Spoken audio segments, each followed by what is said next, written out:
Hai semuanya, kembali lagi bersama Hirka Harika. Nah, kali ini Mimin bakal bawain alur cerita dari drama yang berjudul Heartbeat. Drama ini bercerita tentang seorang vampir yang memiliki keinginan sangat kuat untuk menjadi manusia. Nah, gak usah lama-lama lagi, yuk langsung aja ke ceritanya.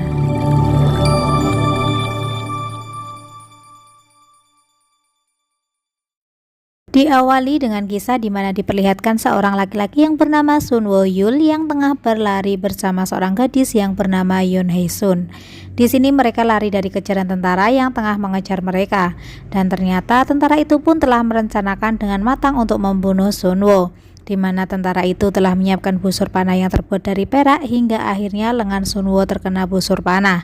Awalnya Hae Sun pun meminta Sun Wo untuk pergi, namun Sun Wo tidak mau dan memutuskan untuk melawan mereka.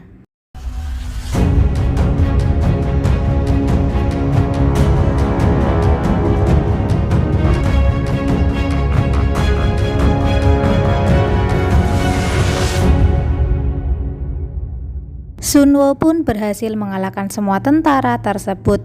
Namun ternyata ada salah satu tentara yang masih setengah sadar dan akan menembakkan anak panahnya kepada Sun Wo. Hae Sun yang melihat itu pun langsung beralih dan mengorbankan dirinya demi menyelamatkan Sun Wo. Kemudian scene berpindah di mana setelah beberapa puluh tahun kemudian di mana Sun Wo tengah melakukan ritual untuk menjadi manusia. Dalam ritual ini ditemani oleh teman-temannya yang sama-sama vampir, di mana mereka ini bernama Lee Sang Hye dan Park Dong Sup, dan satu orang pelayan setia yang bernama Pak Ju yang berasal dari kalangan manusia. Di sini Sun Wo pun mempercayakan semuanya kepada Pak Jo karena ia lebih percaya Pak Jo ketimbang teman-temannya. Seorang vampir bisa bertahan hidup di mana dia harus meminum darah manusia.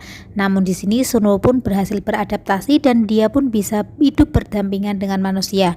Bahkan Sun Wo pun di sini sangat disukai para wanita karena Sun Wo terlihat sangat tampan. Selain itu, Sun Wo pun memiliki bar yang cukup terkenal. Ia pun sangat ingin menjadi manusia karena ia ingin bertemu cinta pertamanya dan sangat ingin merasakan apa itu cinta. Meskipun Sun Wo banyak sekali didekati sama wanita, namun hati Sun Wo pun masih tetap terpaku pada Hae Sun. Alasan Sun Wo sangat terobsesi ingin menjadi manusia adalah ia ingin merasakan jantungnya berdebar saat jatuh cinta seperti yang diungkapkan oleh Hae Sun. Nah, sejak saat itulah Sun Wo melakukan berbagai cara agar ia bisa menjadi manusia. Namun usahanya yang ia telah lakukan pun sia-sia karena tidak ada satupun usahanya yang bisa menjadikan ia manusia. Kemudian saat ia mendekati kucing yang sedang makan, ia pun terkejut karena kucing itu bisa bicara, dan ternyata kucing itu pun bisa berubah menjadi manusia. Setelah mereka saling bercerita, ternyata ia bisa tahu cara untuk menjadi manusia. Ia pun mengatakan jika Sun Wo ingin menjadi manusia, ia harus tidur selama 100 tahun agar bisa menjadi manusia. Kemudian Sun Wo pun bersiap-siap untuk melakukan ritual tersebut. Kemudian seiring waktu, zaman pun berubah dan mode kehidupan pun telah berganti, hingga diperlihatkan kehidupan seorang wanita yang bernama Jo In Hae yang tinggal di sebuah rumah biasa dan bekerja sebagai guru UKS di sebuah sekolah. Namun saat ia berangkat bekerja, tiba-tiba rambutnya dijambak oleh seorang ibu-ibu. Di sini mereka pun ditenangkan dan dibawa ke ruang kepala sekolah. Di ruang kepala sekolah, ibu-ibu itu marah karena ibu itu mengira jika rambut anaknya digunting sembarangan oleh In Hae. Ibu itu juga menjelek-jelekan In Hae dengan sangat kasarnya. Di sini In Hae menjelaskan jika ia sengaja menggunting rambut yang terkena permen karet agar ibunya mengetahui jika anaknya mengalami pembulian di sekolah. Setelah mendengar penjelasan dari In Hae, sang ibu itu pun merasa malu dan kepikiran dengan anaknya yang telah mengalami pembulian. Kemudian saat ia pulang kerja, In Hae pun bertemu pemilik rumah yang tengah berada di depan rumah. Di sini pemilik rumah ini mengatakan jika ia akan pergi dinas keluar kota. In Hae pun menanyakan terkait pemanas ruangan yang rusak dan pemilik rumah mengatakan jika besok pagi akan ada tukang yang membenahi pemanas tersebut. Di pagi harinya In Hae pun kaget karena ada gedoran pintu di depan rumah. Awalnya ia mengira itu adalah tukang servis, namun saat ia membuka pintu ternyata itu adalah tukang yang mengatakan akan merobohkan bangunan tersebut. Di sini In Hae pun menjadi kaget dan melaporkan pemilik rumah itu ke polisi karena ia saat mencari tidak menemukannya. Namun si polisi ini mengatakan jika laki-laki itu memang seorang penipu yang handal. In Hae pun bingung dengan uang yang sudah didepositkan dan diserahkan ke pemilik rumah. Saat ini In Hae pun menjadi kebingungan dan tiba-tiba In Hae mendapatkan telepon dari nomor yang tidak dikenal. Di nomor itu mengatakan jika ayah In Hae yang telah hilang selama bertahun-tahun itu dinyatakan telah meninggal dunia dan meninggalkan sebuah surat wasiat dan sebuah kunci rumah. Kemudian In-hye pun pergi ke rumah itu. Sesampai di rumah tersebut, In-hye pun menelusuri rumah itu dan In-hye pun sampai di sebuah ruangan yang ternyata itu adalah tempat Sunwo yang tengah menjalani ritualnya menjadi manusia. Kemudian di sini In-hye pun melihat peti mati dan ia penasaran dengan isi peti mati itu dan langsung membukanya. Saat In-hye melihat isi dari peti mati itu, In-hye pun kaget dan panik. Namun Sunwo pun langsung terbangun dan merasa jika In-hye adalah keturunan dari Pak Jo. Ini pun menenangkan In-hye dan berterima kasih karena telah membangunkannya. Kini ia pun telah berubah menjadi manusia. In-hye yang masih kebingungan ini pun tetap tidak mempercayai semua perkataan Sunwo. Ini pun marah kepada Sunwo karena merasa jika Sunwo seperti orang aneh. Di sini Sunwo menyadari jika insting vampirnya masih ada pun langsung lari dan mengambil cermin dan ternyata wajahnya masih samar-samar di cermin. Sunwo pun kaget dan ia baru menyadari jika ia bangun lebih awal 1 hari dari tanggal yang sudah ditetapkan. Akhirnya Sunwo pun memarahi In-hye yang telah membangunkannya lebih awal dan telah merusak usahanya selama 99 tahun ini. Sunwo pun ingin menghukum In-hye, namun tiba-tiba In-hye pun menggigit leher Sunwo dan membuat Sunwo kesakitan. Saat In-hye akan pergi, In-hye memastikan kembali dan melihat Sunwo tidak bergerak. Hal ini membuat In-hye ketakutan dan panik. Akhirnya Sunwo pun dibawa ke rumah sakit. Namun saat di rumah sakit diperiksa dengan berbagai cara, detak jantung Sunwo pun tidak terdeteksi. Hingga akhirnya dokter pun menyatakan jika Sunwo telah meninggal dunia. In-hye yang mendengar itu pun langsung panik karena Sunwo meninggal dunia karena disebabkan oleh gigitannya. Kemudian datang seorang pasien yang dibawa di samping ruang Sunwo. Sunwo mencium bau darah dari pasien tersebut dan membangkitkan lagi insting vampir Sunwo. Di sini Sunwo pun berusaha menahannya dan berhasil bangun dari tempat tidur. Saat In-hye dan seorang dokter membuka ruangan tersebut pun menjadi kaget karena melihat Sunwo hidup kembali saat baru saja dinyatakan sudah meninggal dunia. Kemudian saat In-hye hendak membayar tagihan rumah sakit, In-hye pun shock dan panik karena tagihannya sangat mahal karena In-hye tidak memiliki asuransi. Hal inilah menjadikan In-hye semakin marah dengan Sunwo. Seketika itu In-hye pun pergi meninggalkan Sunwo sendirian. Sunwo yang kebingungan karena tempat itu sudah berubah banyak pun menjadi tidak tahu jalan pulang. Hingga akhirnya ia pun menemukan cara agar bisa sampai ke rumah kembali. Setelah Sunwo sampai rumah, Sunwo pun menjadi teringat akan kenangannya di rumah itu. Dan Sunwo pun mendengar suara jika In-hye telah kembali ke rumahnya. In-hye pun terkejut melihat Sunwo yang sudah sampai rumah. Di sini mereka kembali bertengkar lagi. Di sini Sunwo pun berusaha untuk meyakinkan In-hye jika dirinya memang benar-benar vampir. Di sini ia berusaha mengeluarkan gigi taring dan mencoba mengangkat barang di ruangan tersebut, namun ternyata gagal. Di sini membuat In-hye semakin sebal melihat tingkah Sunwo. Kemudian Sunwo pun meminta In-hye untuk menatap matanya. Di sini Sunwo kaget karena ia melihat bayangan di mata In-hye. Sunwo pun semakin kagum saat melihat bayangannya dan semakin mendekati In-hye. Namun di sini In-hye mengira jika Sunwo orang yang mesum dan mengusir Sunwo. In-hye yang merasa lapar pun pergi ke swalayan untuk membeli ramen. Namun di situ In-hye melihat Sunwo yang tengah berada di tempat sampah. Awalnya In-hye mengira jika Sunwo tengah mencari makan di tempat itu. Namun ternyata Sunwo tengah mencari kucing yang bisa berubah menjadi manusia yang ia temui 100 tahun yang lalu. Dan tidak sengaja In-hye pun bertatapan dengan Sunwo. In-hye pun berusaha menutupinya. Namun di saat ia ingin membuka mata, tiba-tiba Sunwo sudah berada di depannya. In-hye pun membiarkan Sunwo untuk memakan ramen yang telah dibuatnya. Kemudian Sunwo yang baru pertama kali makan ramen pun menjadi kagum dan tergila-gila dengan makanan itu saking enaknya. Hingga Sunwo pun bertingkah aneh seperti orang mabuk. In-hye pun tidak menyangka jika Sunwo mabuk ramen. Di sini In-hye pun pergi meninggalkan Sunwo sendirian dan Sunwo dibangunkan oleh petugas swalayan. Saat perjalanan pulang, ia pun bertemu dengan kucing yang bisa berubah menjadi manusia yang ia temui 100 tahun yang lalu. Kemudian Sunwo pun bertanya, dan sebenarnya apa sih yang tengah terjadi ini? Kemudian pria itu tuh mengatakan jika wanita itu adalah kunci Sunwo agar ia bisa menjadi manusia. Dikarenakan wanita itu bisa dengan mudahnya membuka peti itu yang seharusnya petinya sangat sulit dibuka. Dan pria itu mengatakan jika Sunwo harus melindungi wanita itu. Keesokan harinya, In-hye terbangun karena mendapat telepon dari petugas kontraktor yang ingin merobohkan rumah milik In-hye. Di sini, In-hye pun buru-buru pergi ke rumah itu karena In-hye belum selesai pindahan. In-hye pun berusaha menghentikannya hingga akhirnya datang pemilik kontraktor yang ternyata pemilik itu adalah Shin Do-sik, di mana Shin Do-sik ini adalah kakak tingkat In-hye di kuliah dulu. Di sini Shin Do-sik mengatakan jika ia ingin membantu In-hye, namun In-hye menolaknya. Ketahui ternyata Shin Do-sik menyukai In-hye sejak saat kuliah. Namun karena In-hye tertutup menjadikan Shin Do-sik kesusahan mendekati In-hye. Shin Do-sik yang mengetahui jika In-hye telah ditipu itu pun berusaha untuk mencari keberadaan penipu itu. Di malam harinya, In-hye pun tengah berjalan-jalan. Kemudian tidak sengaja ia melihat pemilik rumah yang kabur. In-hye pun mendekatinya dan menanyakan keberadaan uangnya. Namun si pemilik rumah itu pun berusaha kabur dan melarikan diri. In-hye pun masih berusaha mengejar pria itu hingga sampai di suatu lorong gelap. Kemudian pemilik rumah itu pun datang dan ingin menyerang In-hye. Di sisi lain diperlihatkan di mana Sunwoo tiba-tiba merasakan hal aneh dan bergegas mencari In-hye. Ia pun mencoba mencari In-hye menggunakan insting vampirnya. Dan pada saat itu juga Sunwoo sampai di tempat In-hye dan langsung menyelamatkan In-hye dari serangan pria penipu itu.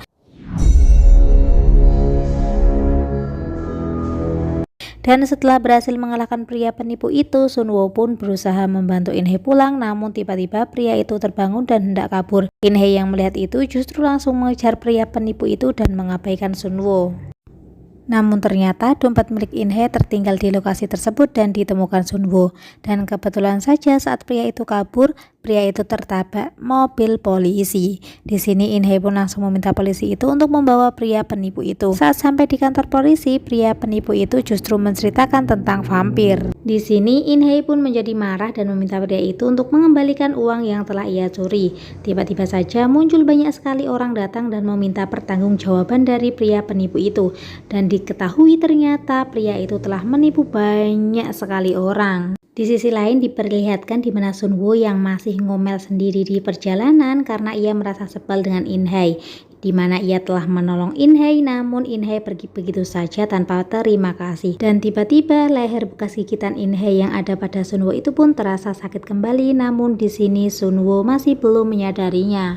Pada saat itu Sunwoo pun melihat sebuah mall dan ia baru melihat pertama kali dan mencoba untuk memasukinya. Di sini Sunwoo pun merasa kagum dengan seisi ruangan itu. Pada saat itu juga Sunwoo pun mencoba banyak sekali baju di mall tersebut. Saat diminta membayar, Sunwoo pun membayar menggunakan kartu milik In-hye. Nah, di sini In-hye saat perjalanan pulang baru menyadari jika dompetnya tidak ada, bahkan ponselnya pun mati. Nah, setelah sampai rumah, In-hye pun melihat jika Sunwoo baru aja belanja banyak sekali. Dan di situ Sunwoo pun memberikan dompet milik In-hye dan dengan santainya pada saat itu Sunwoo mengatakan jika isi kartu milik In-hye sudah ia habiskan. Otomatis saja In-hye pun menjadi marah besar. Nah, saat In-hye marah-marah nih, Sunwoo pun dengan santainya bahwa ia mengatakan jika ia akan mengganti uangnya. Ia pun teringat akan uang yang ia simpan di rumah tersebut dan akan mengembalikan uang yang telah ia pakai itu kepada In-hye. Namun saat ia membukanya ternyata isinya sudah kosong dan hartanya telah hilang. Sunwoo pun berusaha untuk menjelaskan kepada In-hye, namun In-hye pun sangat marah dan mencoba untuk menjual barang-barang yang telah dibeli oleh Sunwoo. In-hye pun memposting beberapa mantel dan menjualnya secara online. Di pagi harinya sebelum In-hye berangkat kerja, In-hye telah memberi pesan kepada Sunwoo pada sebuah kertas. Ia meminta Sunwoo untuk COD dengan pembeli mantel jam 2, serta berciri-ciri seorang pria berjaket gembung panjang dan hitam kemudian memakai topi. Nah, siang harinya Sunwoo pun pergi untuk COD. Ia pun bingung saat di lokasi karena pada saat itu banyak sekali pria bertopi dan menggunakan jaket gembung panjang. Kemudian tiba-tiba datang seorang pria yang ingin membeli baju tersebut. Saat melihat pria itu, Sunwoo pun kaget karena pria itu adalah temannya yang bernama Sang-hae. Nah, kemudian di sini mereka pun duduk bersama dan saling bercerita. Di sini Sunwoo pun menceritakan jika ia sampai saat ini belum menjadi manusia. Nah, mumpung ketemu Shanghai nih, Sunwo pun bertanya kepada Shanghai apakah ia yang mengambil tumpukan emas milik Sunwo. Namun di sini Shanghai pun mengelak dan bersumpah jika bukan ia yang mengambil. Nah, kemudian Sunwo pun diajak Shanghai untuk bertemu dengan Dangsup.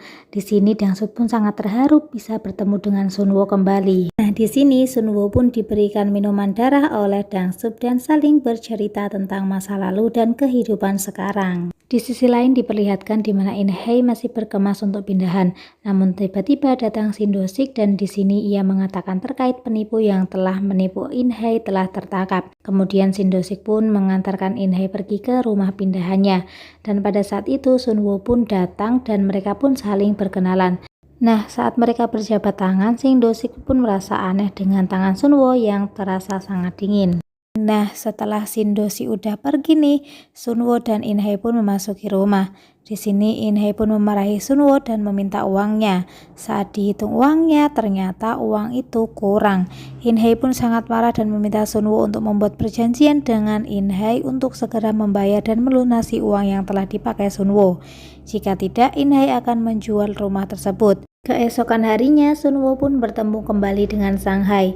Di sini ia menceritakan keluh kesahnya. Nah, di sini Shanghai pun menyarankan Sunwo untuk membuat kartu tanda pengenal agar Sunwo mudah mendapatkan pekerjaan. Di sini Shanghai pun membuatkan kartu tanda pengenal Sunwo dan mengajak Sunwo untuk menghasilkan uang dengan diajak ke tempat penyalur tenaga kerja. Nah, berkat ketampanan Sunwo pun Sunwo mudah mendapatkan pekerjaan. Di sini Sunwo mendapat pekerjaan di sebuah restoran. Namun saat di restoran ia merasa pusing saat mencium bau bawang dan bumbu-bumbunya. Saking pusingnya Sunwo pun beristirahat di peti mati dan membuat kehebohan di restoran tersebut. Nah, pada saat itu juga Sunwo dan Shanghai pun dipecat dari restoran itu. Saat di jalan, Sunwo melihat seorang yang tengah berjualan minuman keliling dan Sunwo pun tertarik dengan pekerjaan itu.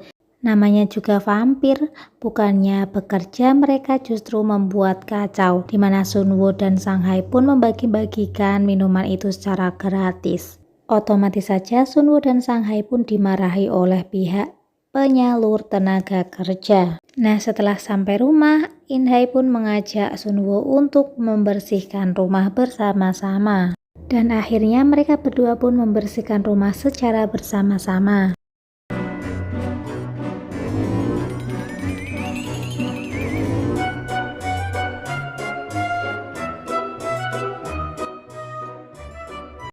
Setelah selesai bersih-bersih, mereka pun bersantai bersama. Kemudian Sunwo pun menceritakan terkait masa lalunya yang mana ia kini tengah menunggu cinta pertamanya. Nah, kemudian Sunwo pun bertanya kepada In-hye apakah ia tidak takut dengan vampir. Di sini In-hye pun menjawab jika ia tidak takut dengan vampir. Justru ia merasa aman dengan Sunwo karena Sunwo sempat menyelamatkannya yang hampir saja dibunuh. Mendengar hal itu, ia pun teringat akan cinta pertamanya yang saat bertemu dengan Sunwo pun justru tidak merasa takut dan hal itu seakan-akan terulang kembali. Kemudian saat Sunwo tengah menyendiri, tiba-tiba Sunwo merasakan hal yang aneh itu terjadi lagi. Ia menyadari jika In-hye dalam bahaya. Sunwo pun langsung lari dan melihat jika In-hye tengah duduk di sebuah tempat. Kemudian di atasnya terdapat lampu yang hampir saja putus dan akan menimpanya. Saat itu juga Sunwo menggendong In-hye sambil terbang dan pada saat itu mereka tanpa sengaja berciuman.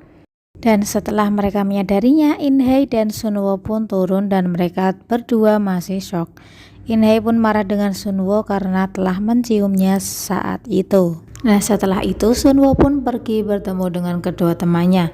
Di sini Sunwo bingung dan menceritakan kejadian itu sampai ia menceritakan bahwa bibir In-hye pun sampai berdarah. Setelah selesai, Sunwo pun kemudian pulang ke rumah. Di sini lucunya dia mengendap-endap dan berharap tidak diketahui oleh In-hye. Namun ternyata In-hye mengetahuinya. Di sini ternyata In-hye masih mengungkit masalah Sunwo yang menciumnya. Kemudian Sunwo pun meminta maaf kepada In-hye dan mengatakan jika saat menciumnya ia tidak merasakan apapun seperti yang dirasakan manusia. Mendengar hal itu, In-hye pun sedikit lega dan pergi meninggalkan Sunwo. Di siang harinya, Sunwo pun tengah berada di kedai milik Dangsup. Kemudian tak sengaja ia pun melihat In-hye di lingkungan itu. Kebetulan saja di hari itu ia akan mengantarkan makanan ke SMA yang ditempati oleh In-hye bekerja. Mendengar hal itu, Sunwo pun meminta untuk menggantikannya. Nah, setelah memberikan pesanannya kepada guru SMA tersebut, justru guru SMA itu meminta Sunwo untuk membuang sampah.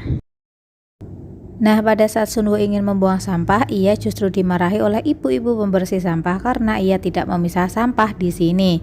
Kemudian Sunwo pun berusaha mencari tahu tentang In-hye dan ternyata ibu pembersih sampah itu mengenalnya. Setelah mengetahui jika In-hye bekerja di ruang UKS, Sunwo pun memperhatikan In-hye dari kejauhan. Nah, sedang asik-asiknya melihat In-hye dari kejauhan, tiba-tiba Sunwo pun dipergoki oleh satpam dan menganggap Sunwo orang asing dan mengusirnya. Nah, pada saat Sunwo dan Pak Satpam lagi berantem, ibu pembersih sampah itu datang dan melerai mereka. Di sini ibu pembersih sampah ini memberikan Sunwo sebuah pekerjaan dan ternyata pekerjaannya adalah bersih-bersih. Saat Sunwo bersih-bersih, semua siswa di situ terpesona dengan ketampanan Sunwo. Nah, saat Sunwo memasuki ruangan UKS milik In-hye untuk mengambil sampah, In-hye pun kaget dan memarahi Sunwo untuk berhenti bekerja di sekolah itu dengan alasan ia mengkhawatirkan siswanya. Kemudian saat Sunwo pulang ke rumah, ia sudah ditunggu oleh Pak Ko. Setelah masuk ke rumah, Sunwo pun menceritakan kejadian saat Sunwo mencium In-hye. Di sini Sunwo pun mengatakan jika ia merasakan di dalam tubuh In-hye terdapat darah Haesun. Pak Ko pun meminta Sunwo untuk mengulurkan tangannya dan Pak Ko membaca jika darah milik In-hye sangat beracun untuk Sunwo. Di sini Pak Ko pun menyarankan supaya Sunwo bisa membuat In-hye jatuh cinta dengannya supaya racun di dalam darah In-hye hilang dan Sunwo bisa meminum darah milik In-hye. Dan apabila Sunwo bisa meminum darah In-hye setelah jatuh cinta, maka Sunwo bisa menjadi manusia. Mendengar hal itu, Sunwo pun menjadi kepikiran terus-menerus terkait omongan dari Pak Ko. Di pagi harinya saat bekerja, In-hye pun memperhatikan Sunwo yang begitu perhatian dengan ibu pembersih sampah yang tengah kesakitan. Bahkan Sunwo pun meminta ibu pembersih sampah untuk istirahat di UKS saja. Setelah sampai di UKS, ibu ini ditangani oleh In-hye. Ibu ini pun menceritakan bagaimana baiknya Sunwo kepadanya. Mendengar hal itu, In-hye pun menjadi sedikit terpesona dengan Sunwo. Nah, tiba-tiba saja sekolahan itu terjadi kebakaran. Para pembersih sampah pun disalahkan karena tuduhan dari seorang anak nakal yang usil dan mengatakan jika Sunwo merokok di tempat itu. Kemudian Sunwo dan teman-temannya pun dimarahi oleh kepala sekolah. Namun di sini Sunwo yang tidak merasa bersalah pun tetap bersikukuh dengan pendapatnya. Kemudian In-hye pun membawa bocah usil itu dan meminta kepala sekolah untuk mencium tangan milik bocah itu, dan ternyata tangannya bau rokok dan minuman. In-hye pun menjelaskan jika bapak kepala sekolah salah memarahi orang karena yang menyebabkan kebakaran ini adalah anak itu karena ia telah merokok dan minum di belakang sekolah. Bahkan In-hye pun memiliki bukti CCTV. Melihat hal itu, kepala sekolah pun langsung memarahi anak itu dan Sunwo pun merasa semakin kagum dengan In-hye. Tapi nih ya, menurut Mimin, kepala sekolahnya juga salah. Bisa-bisanya main marah kepada orang tapi ia belum mempunyai bukti yang jelas. Kemudian di sisi lain diperlihatkan di mana Sunwo pun terus memikirkan In-hye karena ia merasa bahwa Haesun berada di dalam tubuh In-hye. Scene pun berpindah di mana Shin Do-sik tengah menjemput seorang wanita yang bernama Na Hae-yeon dan ternyata wajahnya ini sangat mirip sekali dengan Haesun. Di malam itu Sunwo pun mendatangi kamar In-hye dan di sini Sunwo pun menjelaskan dan bertanya kepada In-hye apakah di dalam diri In-hye terdapat Haesun. Nah, di sini pun diperlihatkan seakan-akan Sunwo dan Haesun pun bertemu kembali. Nah, itulah akhir cerita dari drama Heartbeat episode 4. Kira-kira Haesun ini bereinkarnasi di diri siapa ya? Dan apakah Sunwo pun akan mengusahakan supaya In-hye bisa jatuh cinta dengan Sunwo? Kira-kira apakah benar darah yang ada di diri In-hye adalah darah Haesun? Atau apakah Haesun benar-benar bereinkarnasi pada diri Na Hae-won ya? Nah, tunggu kelanjutan episodenya hanya di Hirka Harika. Terima kasih dan see you guys.